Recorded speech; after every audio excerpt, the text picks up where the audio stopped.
I just love to put my bag on. I'm by myself because my daughter's at school.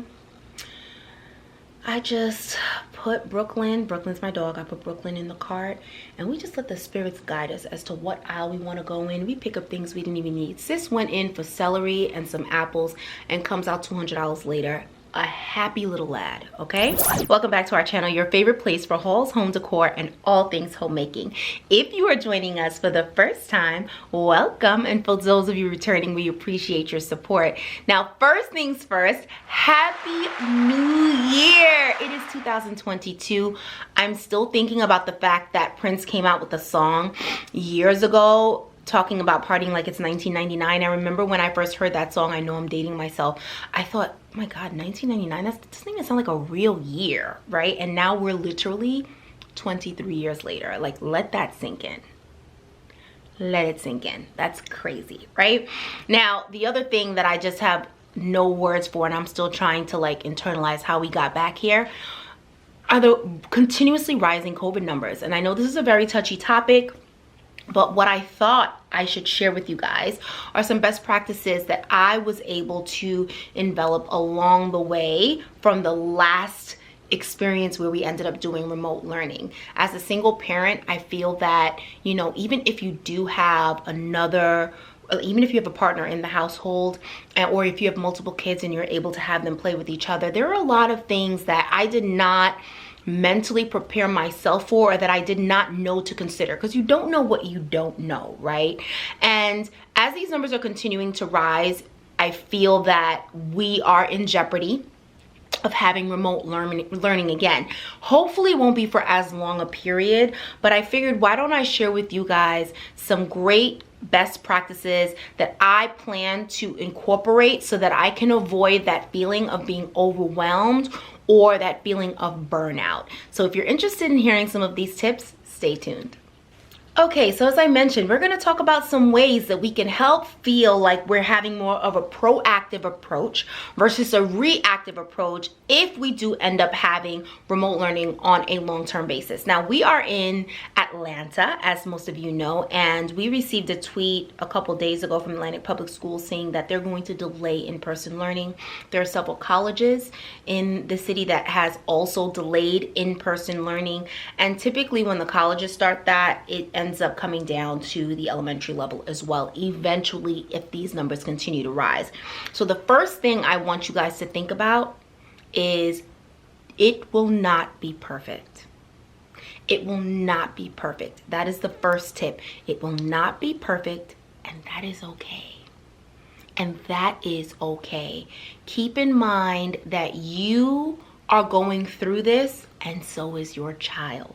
That is something, if I could be transparent with you, I failed to really internalize the first go round. I felt very frustrated when I was trying to get work done and my daughter was coming in and asking questions. And not that I was frustrated with her, I was frustrated with the overall experience, right? Because at the end of the day, I still have expectations to maintain my role at the company I'm working for. And my daughter still has expectations of me to engage with her, because when she's at home, I engage with her. I don't have someone to sit with her and do her virtual learning. But I want you guys to remember that you are not the only one that will feel overwhelmed and frustrated. Your child will feel that way too. This is not only a shift for you, it is a shift for your child. So please continue to journey through, remembering it's not going to be perfect, and that is okay. Allow yourself grace and allow your child grace. And some of the tips that I'll be sharing today will give you some ideas on how you can give yourself what I like to call PTO, which is parent timeout. And that is absolutely fine, because that actually allows you to reset and be a better parent when you walk back in to the child adult atmosphere. Okay, so we'll talk about that in just a moment. But that's one of my favorite things. PTO is a must.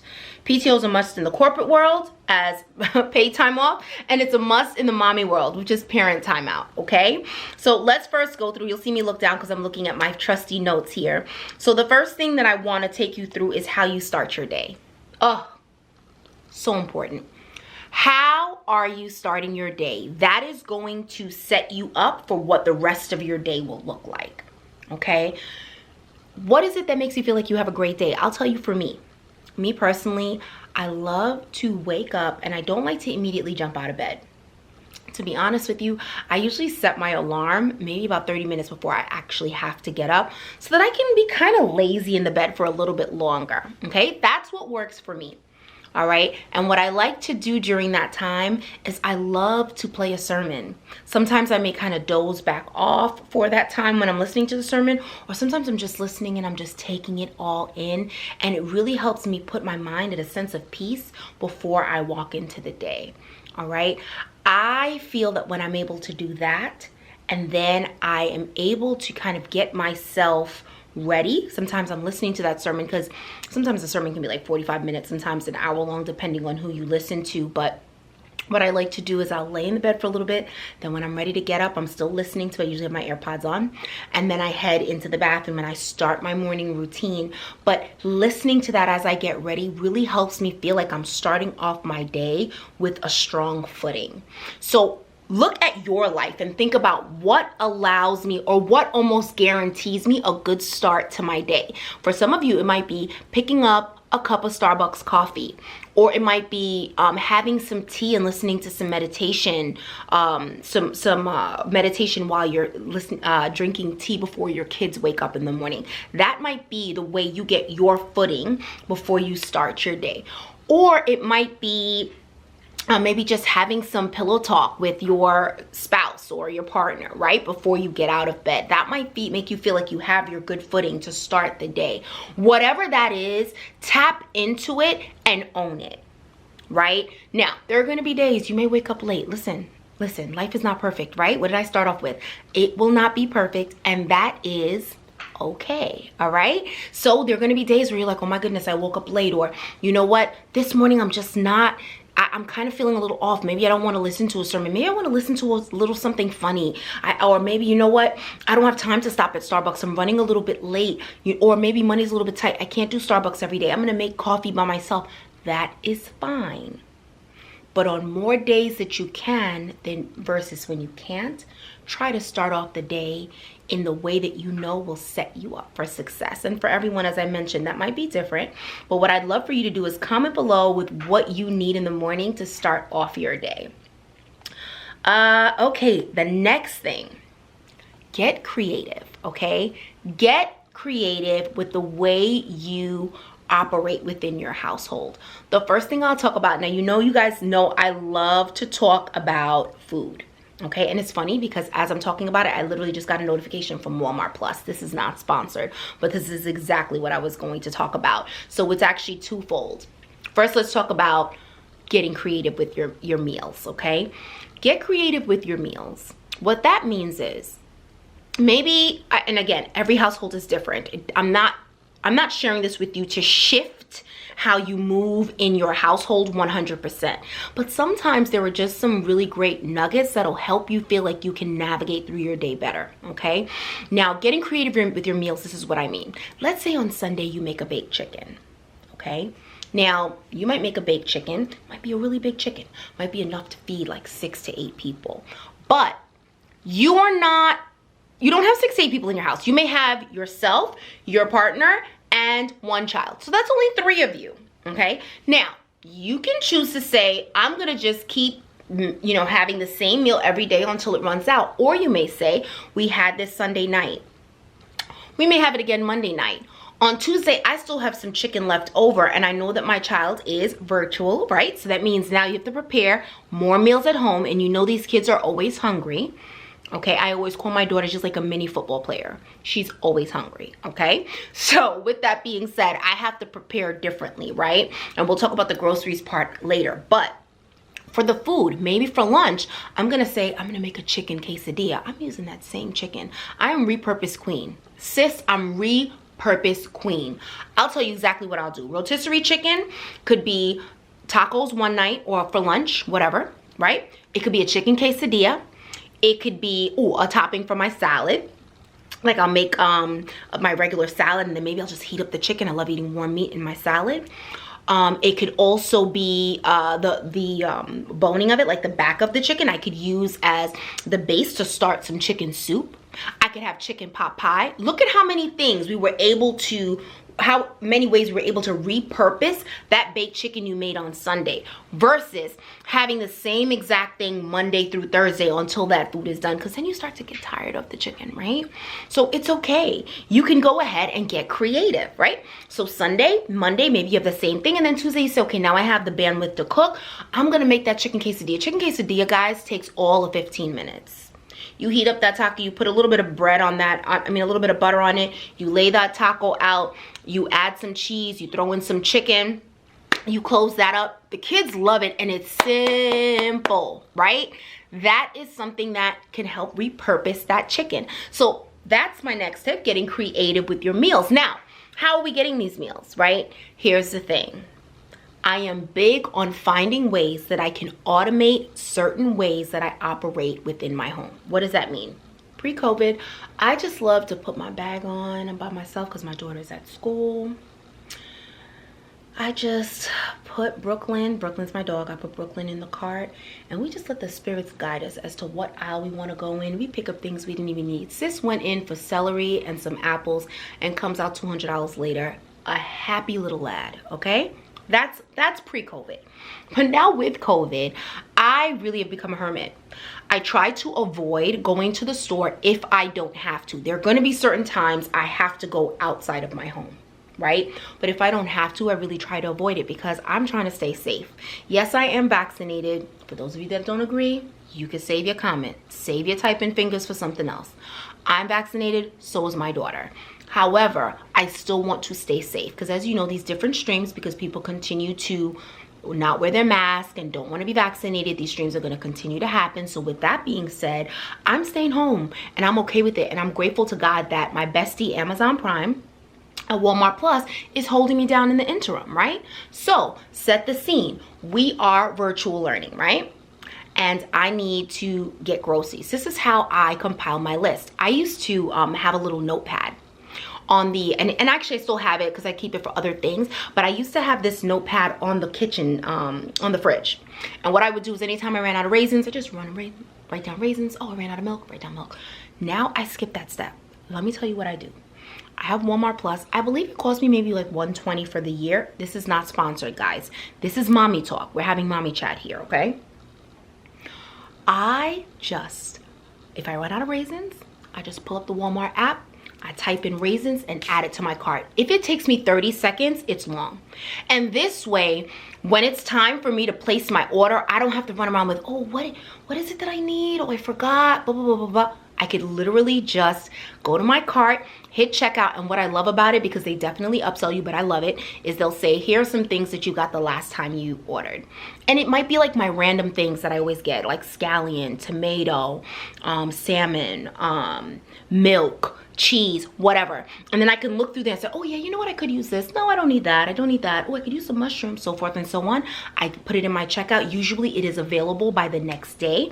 And that way the next morning it's delivered to my door. I had no contact. I feel safe and I've saved time. This is an example about replacing a manual task, which would be going to the store and picking up your own groceries and bringing them back home, cutting out that time and replacing it with an automated experience. And the automated experience would be you just adding it into your cart and then having them bring it to your door. It saves you time. It'll save you money because you're not going to buy all these random things, right? I mean, I still do sometimes, but not as much, right? And then in and out allows me to not have to think about, oh, I was out today. I hope I didn't contract anything. I hope I was safe. You don't have to have any of those thoughts in your head, right? Because now you've saved time. And essentially you've saved money as well, right? And you're keeping yourself safe. The next thing that I was going to share with you is preparing for tech issues. Listen.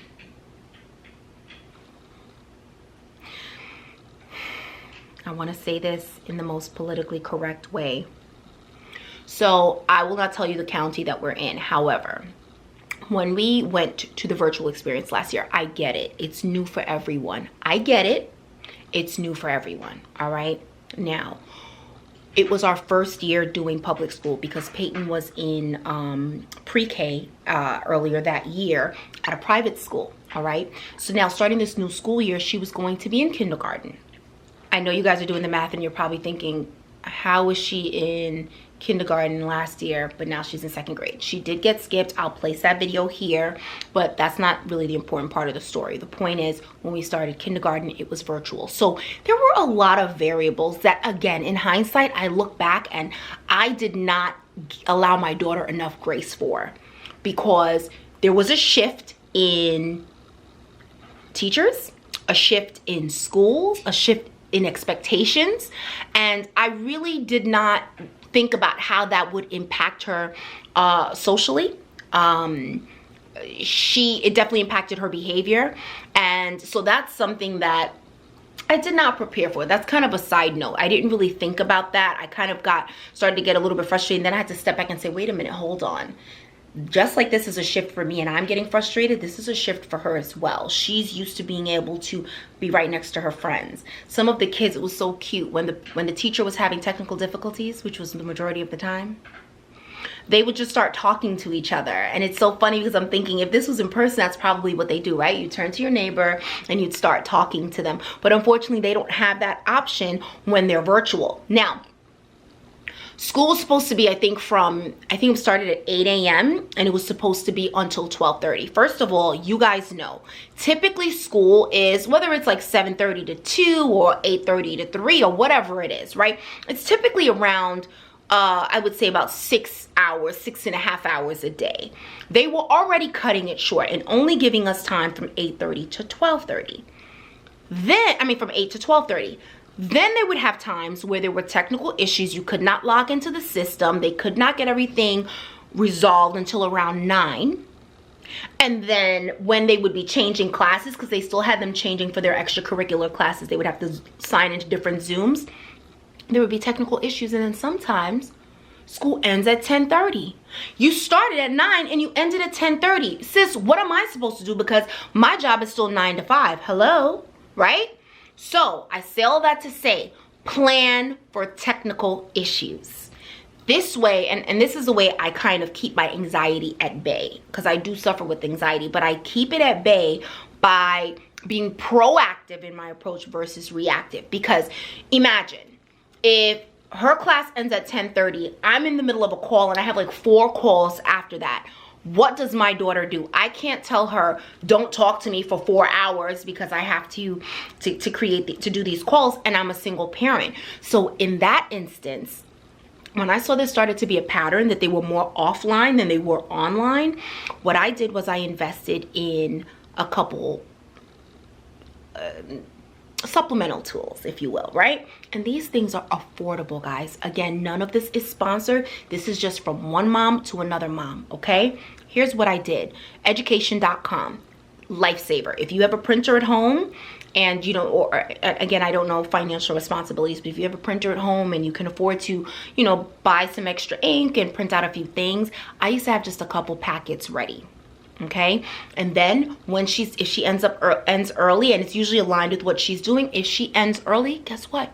Jump on your packet and you'll do your packet for 30 minutes, and she knows how to set her own timer with Alexa. She'll just say, you know, Alexa, because I don't want to go off, Alexa, set the timer for 30 minutes. And then once she sets that timer, she knows she's going to work on that. And what I would tell her is, if you're able to do independent work for that 30 minutes uninterrupted, right, then she would get some sort of reward. Now, another thing that comes with Education.com, which I absolutely love, and I can't tell you guys how much it is a month. I think it's maybe 12 bucks. Don't hold me to it, but it's very affordable, because even if it's $12 a month, guys, you got to think about the amount of resources, and it's ready-made.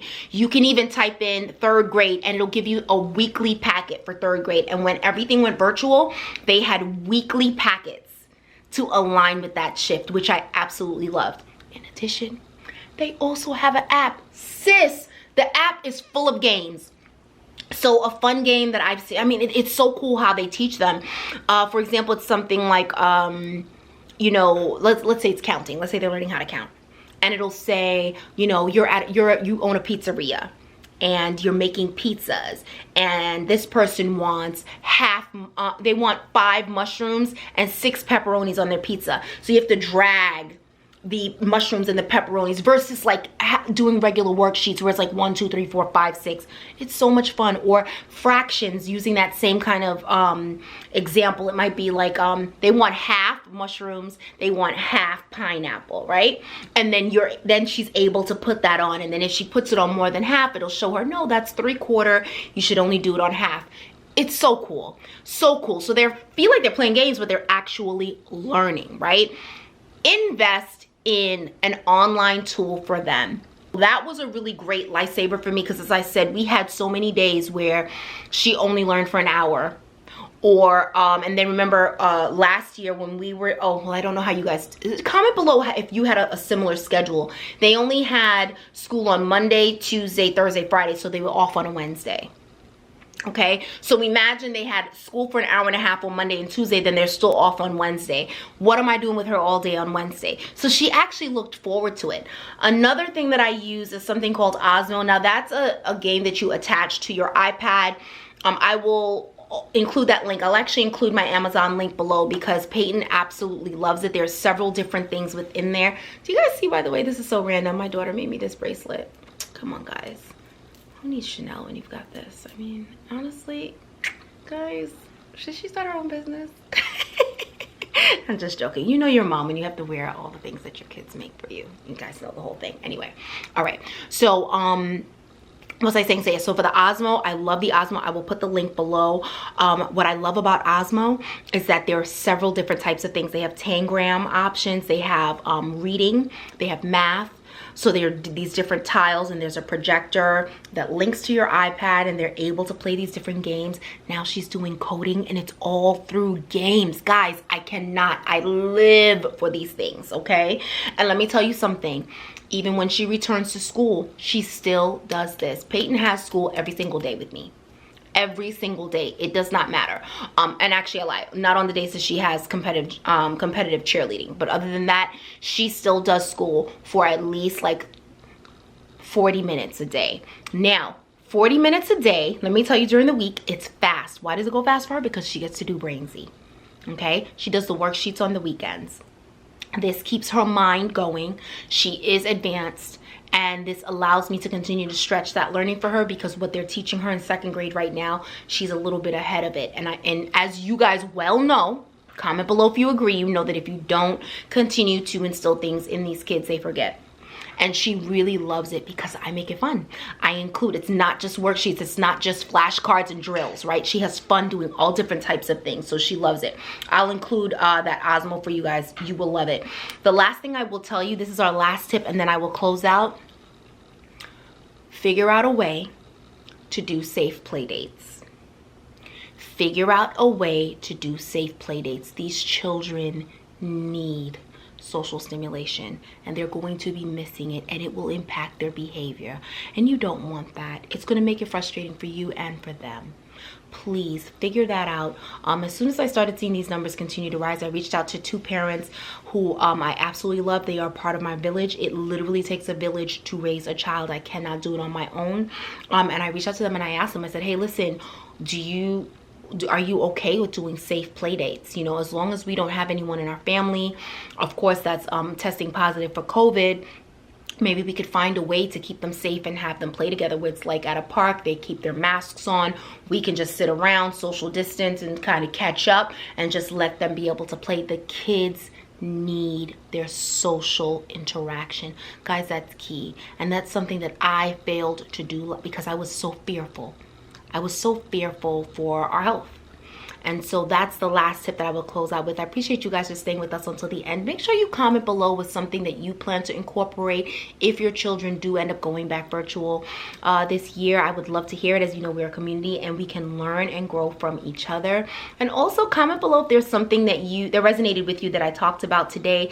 I appreciate you guys so much for watching. Don't forget to follow us on Facebook, Instagram, Twitter, TikTok, Pinterest. We are growing and we love you guys so much for watching. Until next time.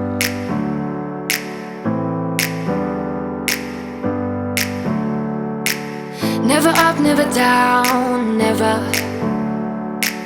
like a theme in a song. Clever